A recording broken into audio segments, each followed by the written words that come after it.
guys all good in the back? Yeah. All right. Fire away. Jessie, I was talking to AJ, I believe, back during mandatory minicamp, and he used the term move in silence to talk about what kind of the identity of this defense could be, and it's something that Raheem has talked about. It's something that some other guys have talked about. What does that mean, I guess, like to you? Because it could mean something for different people. So what does that mean to you? Yeah, it's nice to be back, honestly. Enough of the hype videos and stuff like that. The cool video, I think it's pretty cool, but it's nice to be back with the guys that we're going to go to war with. And everybody's talking about it. Everybody wants to go to the Super Bowl, but everybody's installing cover 4, cover 3, or offense, or, people are putting in flat sevens, spot routes, whatever it is. But the more that we can embrace it as a team and work together, that'll create our style of play, I think, this year. And by doing that, you got to go out there day in and day out. Every jog through, Raheem has done a hell of a job of, structuring the schedule how it is, and but you can't get bored. You can't get bored with it, and moving in silence. You ain't got to talk about it. What you do out there every day is what's more important. It feels like, Jessie, that, and correct me if I'm wrong, that this defense has at least more intensity right now at this juncture of training camp than maybe last year. Could you kind of compare, last year to this year as far as that goes? Yeah. When you got a linebacker, a former linebacker that's played in this league, that's leading that group, it's kind of easy to get behind him. The energy that he brings to every meeting, every jog through, every practice, I think it really sets the tone for our defense and the intensity that we want to play with. He talks about, it always starts up front, and then you got the back end guys like, heck no, it starts with us and out back. But it's like I said, it's great to have, a DC that's really embracing it himself. And like I said, it's easy to get behind him. What were your early thoughts on James Pierce Jr.? Yeah, James has a lot of character, man. His locker's right there by me. A lot of times rookies aren't kind of hesitant to touch the aux cord and stuff like that, but James is right there. He wants to play music. He's voicing, what he's thinking, and then he goes out there and he practices hard as hell. So you can respect that, from a young guy, and just learning who he is, and he's just being himself, and that's all we ask. Just be yourself and be that same guy every single day.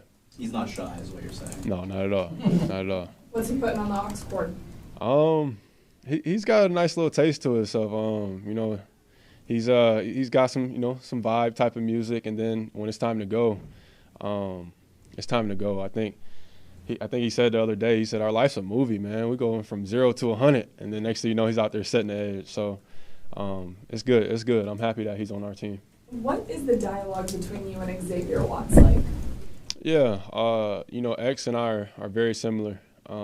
He's kind of reserved, kind of calm. You can't really get him out of his, shell too much. But, that's good. As a safety, you got to be poised. You got to be calm. You got to be able to communicate when things get crazy. And I never see him, panic or anything like that. Coach Rudy, he's always on him, and it's like, come on, I want to see some out of you. And he's just X. And I think I pride on myself doing that as well. Just being that calm presence for that secondary and our defense. This morning, Rob was talking about your room in particular. I know the safety position, you got to know a lot of stuff all the time, and your IQ, everyone talks about all the time. He also said you're a 2 iPad guy when it comes to notepad taking. When did you start that, and why is that helpful? Yeah, I probably started that like year 3. My guy Von Bell in Cincinnati, I always was playing the middle of the field in Cincinnati, and then I think he just kind of, I was just watching him, how he kind of processed things and how he went about his business, and he would have his personal iPad, and then he would have the work iPad, and that's kind of what I do now. I got my personal iPad where I take my notes, and then I have the work iPad where I can watch the film and take notes. So it's something that I think a lot of guys are kind of catching up on as well. It's easy to just write stuff down, and I don't like all that messy stuff. So I think it's good that I can go back to my iPad and look at notes that I took last year on Tampa Bay or whatever it is. I can always keep track, and it's very organized. Watts, the rookies call him the X Factor. where did that come from? Or do you guys call him the X Factor, and how did that come from? Yeah, I think that's kind of coming from his college days. Him just touching the ball. I mean, when you can go get the ball, you're an X Factor, and he can embrace that all he wants to, as long as he touches that ball. I call him X-Man, X-Man. But yeah, I'm super impressed with how he's processing this whole thing. He had a hell of a practice the other day, and the challenge for him is just to continue to do that every single day. Raheem was saying that this is a cerebral safety room, he called it. I know this is a big question, but why is it a benefit to have, I guess, smart safeties? What about that position requires, I guess, that intelligence? Yeah, with these new offenses nowadays, guys aren't just sitting still. So you got to be able to communicate on the fly. You can't just make a call and then just live with it. You got to make a call, and then as they're running routes at you, you got to be able to make another call and keep the corners, keep our linebackers, our nickels, everybody in a calm state of mind, and just go out there and make plays. So, to answer your question, I mean, you just got to be able to understand not just your position, but what is the linebacker doing? What is the nickel doing? What are we doing when it motions?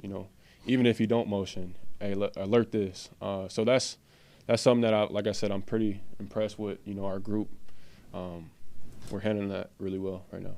When those scuffles happened on Sunday, do you or AJ, because I know that he's kind of mentoring James, do you guys pull him aside a little bit and say something or have that conversation? It's a little bit of both. We're like, keep doing that. But a little bit of, don't waste our time. We got to be out there. We got this, set time with how many plays we can be out there for, and it may happen. It's going to happen. It's hot as heck out there, and if it happens, move on to the next play. Let's do it again. We might fight again, and then next play we got to do it again. So it's just got to be controlled. It can't be chaotic. You can't do it in the game, so why do it out there? So it brings juice. You got to have that. You got to have that during training camp. Unfortunately, we're going against each other every single day. In a couple of weeks, we'll be able to go against other guys, so it's good.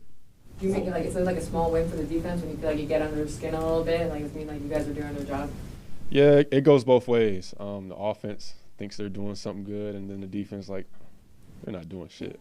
So it creates that competitive nature, and that's what that brings out a lot of greatness as well.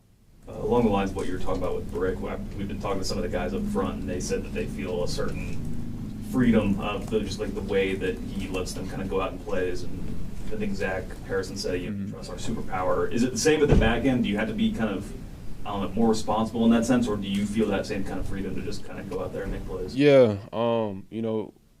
like I said, Brick has done a really good job of setting that standard of you guys up front set the tone. And a lot of times, as a back end, you got to clean that stuff up sometimes. So, yeah, at times we can't be as aggressive as a D-line, but once you understand the whole defense, you can understand when there's times where you can be aggressive like the D-line, and times where you got to protect as well as a safety, as a nickel, as anybody. Just having the whole understanding of our whole defense. There's going to be times where we always said the crash out crew, you got to go crash out at times, but there's times also where you got to be able to read and be a little bit more patient.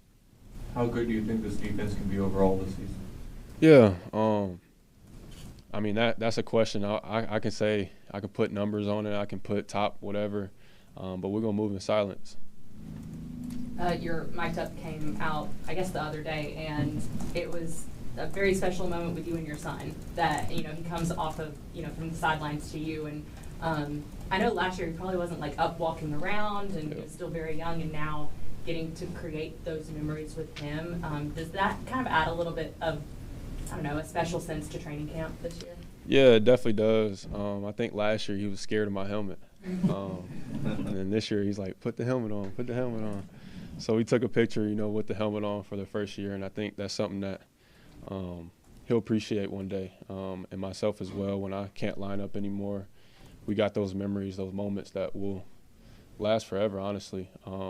And I think it makes us closer as a team as well when my son's over there playing with Charlie Warner's son and Jake Matthews' son. Our ladies are talking, and that's what you like. That's what you create, these type of relationships and bonds that'll last for a lifetime. This move in silence mantra, is this something new, kind of like a chip on your shoulder, you feel like we'll speak with our actions? What is that? Where does that come from? Yeah, you know, in the world of just social media, everybody talks. You know, everybody's got these huge quotes that's coming out every single week. Everybody has that we're going to the Super Bowl mindset during this time, but I'd rather work more than we talk about it. And I think that's the motive that we're preaching around our whole team, is just have that supreme confidence in one another. It ain't got to be talked about. So, yeah. Change the topic a little bit, but when you were last year, when you were facing Penix as the scout team quarterback, was there a moment where you realized, like, damn, this guy's got it, like, this guy's different? Yeah, there was, I mean, plenty of moments, honestly, where, you know, during this time we go ones versus twos, and Mike was the guy that we were seeing every single day, and now we don't get to see Mike as much right now. So, but you can see it. I'm not surprised by it one bit. We saw that, you know, he was ready to go last year, honestly. Just the rip on the ball that he has, the process that he has, that he can get to his last read and understand coverages. You know, his locker's right next to me. So we get to talk a lot about, you know, what did he see, what is he looking at. And it's the same Mike that I talked to last year. It's the same thing this year, but I think the processing is just continue to get better every single year. So I'm excited for his first year full starter. What was more impressive for you, seeing him on the field, or then having those conversations at the locker and his knowledge and how he was able to kind of relay some of that stuff?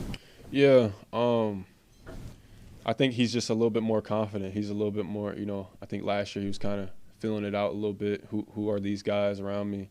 And now I think he has supreme confidence in, you know, Drake. You know, you see the way he's just – I mean, they had the 2-minute drill. I think he threw the ball to Drake 4 times in a row.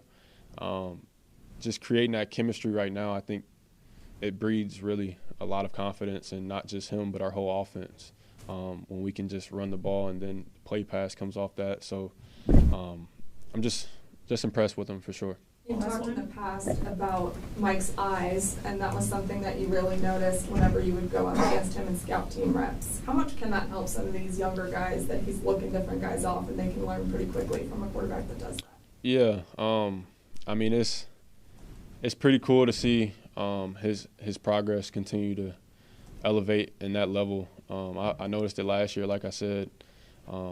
It's like a cat and mouse game when you're talking about safeties and the quarterback. We're just looking at each other, and sometimes even in jog through, I'm like, why are you still looking at me, bro? Like, but his process, I think he's just continued to become a pro every single year, and let alone he's a lefty, so it's a little bit different to read his eyes. But he's thrown no looks now and stuff like that. So just to see him grow and to see that be our quarterback is really impressive to see. On the flip side of it, is it helpful to prepare the defense going up against a quarterback like Kirk Cousins, who can, you know, go through every single read and kind of, you know, really test you guys? Absolutely. Like I said, all of our looks, you know, Kirk's checking stuff at the line, and, you know, if your normal backup quarterback usually doesn't do that. And having Kirk, just the person that he is and how he's going about it, he's still the same Kirk. He's up there processing like, you know, QB1 still. So that's going to elevate us as a defense and understanding, you know, this ain't Kirk's first time seeing a zero pressure and then popping out of something else. So just having that understanding and, you know, breeding at us as a defense, understanding that, yeah, like we're going to get guys to check certain things, and we just got to be able to understand that and play fast. All right. Good job. Thank you. Thanks, Jessie. Appreciate it.